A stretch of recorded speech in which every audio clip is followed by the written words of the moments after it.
Hi, I'm Charlie from Summary Sanctum. You know that feeling, right? Your heart's just pounding, your mind is racing with all these worst-case scenarios, and it feels like your chest is in a vice. Well, if you've ever felt trapped by those anxious thoughts, you're gonna want to stick around, because what we're about to dive into could change, well, everything. So let me ask you a question. Is anxiety your enemy? Because for most of us, that's exactly how we treat it, right? We try to fight it, we try to ignore it, we do anything to distract ourselves from it. But here's the big secret, the thing that gets so misunderstood. Anxiety isn't actually a foe, it's a signal. And once you learn how to decode that signal, you'll realize you have way more power over your own mind than you ever imagined. All right, let's get right into our first big idea here. And trust me, this one's a game changer. We have to completely reframe what we think anxiety is.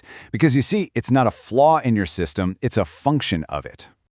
So think about it like this. Your mind is basically an oversensitive smoke detector. It's not broken, okay? It just needs to be recalibrated. I love this metaphor because it's so true. This alarm system is ancient. It was designed to protect us from, saber-toothed tigers. But the problem is, in our modern world, it's become way too sensitive. It's going off for burnt toast, not just for an actual house fire. So the system itself isn't broken. It's just running on some really old software. And this really breaks down that massive shift in thinking we need to make. Look, on the left, we've got what we think anxiety is, right? A character flaw, a sign of weakness, this enemy we have to beat. But on the right, that's the reality. It's a protective signal. It's an outdated program. It's a message that we just need to learn how to decode. It's something we can work with, not something we have to fight against. So, why is that smoke detector so darn sensitive? Well, it all comes down to something called the negativity bias. Basically, our brains are naturally wired to focus on threats and dangers. It's an evolutionary thing. I mean, our ancestors who survived were the ones who were always looking out for predators. That wiring is still in our brains today, but now, instead of a lion, it can make a tough meeting at work or a late text message feel like an absolute catastrophe. And here's the absolute crucial point. Fighting this feeling, it only makes everything worse. It's kind of like being on an airplane and hitting turbulence. Fighting it, gripping the armrest, tensing up, it doesn't stop the turbulence, does it? It just makes the ride way more uncomfortable for you.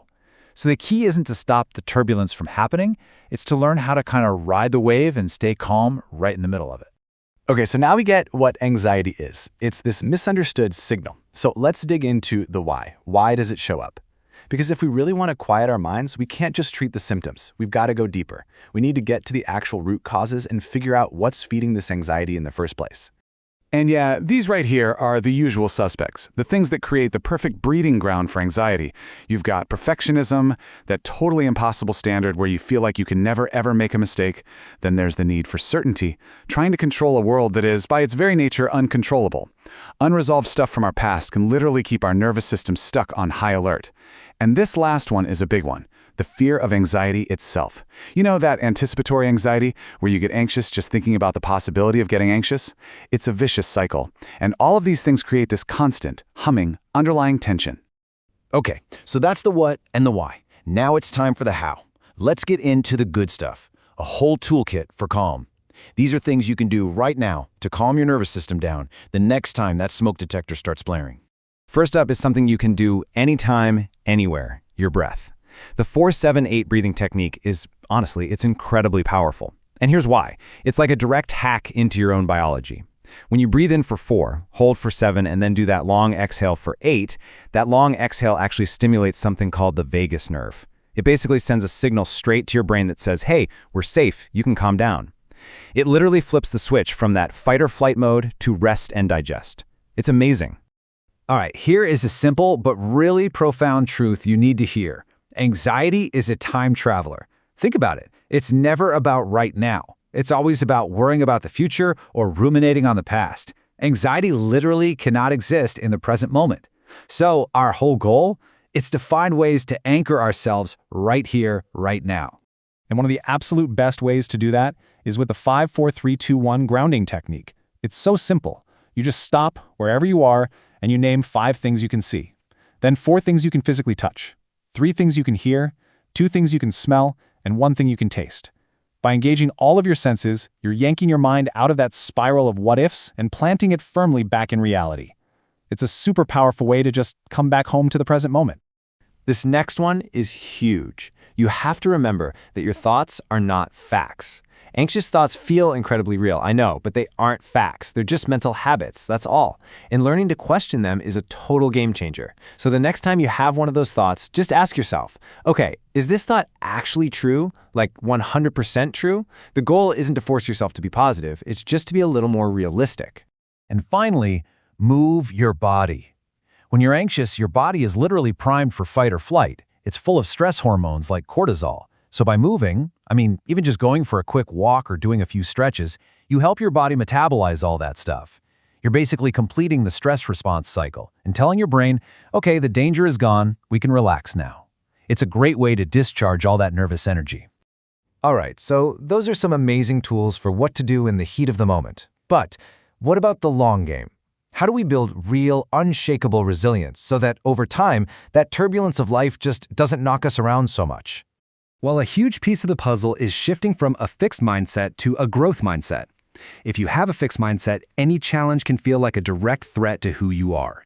But with a growth mindset, you start to see those same challenges as opportunities. Opportunities to learn, to develop, to get stronger. Suddenly, failure isn't some final verdict on your worth. It's just data. It's just feedback for your next try. I love this quote. Courage isn't the absence of fear. It's feeling the fear and taking wise action anyway. This just redefines everything, doesn't it? We get it in our heads that being resilient means we won't feel fear anymore. But that's not it at all. Real courage is about looking that fear in the eye, acknowledging it's there, and then taking wise action anyway. It's all about building your ability to move forward despite the feeling. And this brings us to what might be the deepest point of all. So much of our anxiety, when you really get down to it, comes from this huge internal conflict. It's the gap between who you authentically are and the person you think you're supposed to be to fit in or to make everyone else happy. The ultimate resolution, the real path to a quiet mind, is about closing that gap. It's about finding the courage to align your life with your authentic self. So I want to leave you with this one final thought to chew on. What if your anxiety isn't a problem that needs to be solved? What if it's actually a teacher that needs to be heard? What could it be trying to tell you about your life? About where things might be just a little out of alignment with who you really are? Honestly, the answer to that question, that could be the key to absolutely everything.